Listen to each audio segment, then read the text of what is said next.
Egypt. It will only focus on those aspects of the conflicts around it that directly influence or threaten Israel. Let me give you an example so that you can understand how to perhaps yeah. Four things bother us about Syria. One, they're shooting at us every once in a while. Okay? So, like, if in the past, because of the strong security presence that the Assad government provided, there was quiet on the border, now the same rule that goes everywhere in the Middle East is working in Syria also. Where there is a lack of security presence, the crazies go in. There is no power vacuum in the Arab world. All power vacuums are filled by crazies. Okay? So just three days ago, some crazy, we're not even sure which side he was on, started lobbing mortar bombs over the border in the Golan to Israel. So we returned fire and it stopped.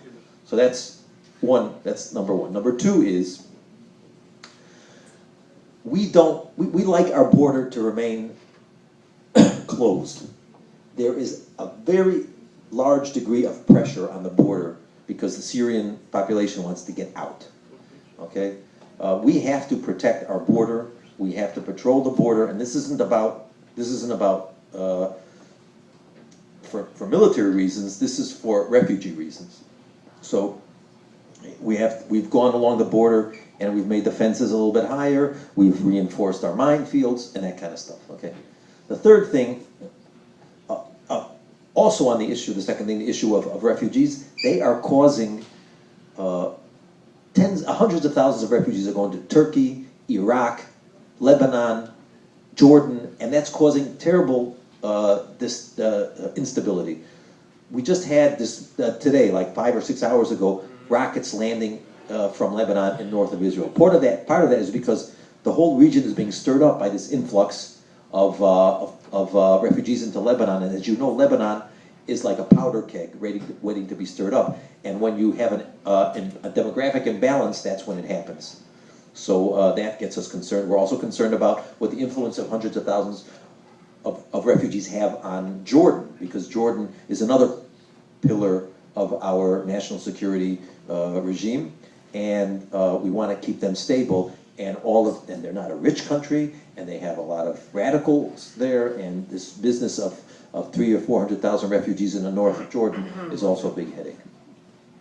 The third thing that we're concerned about is we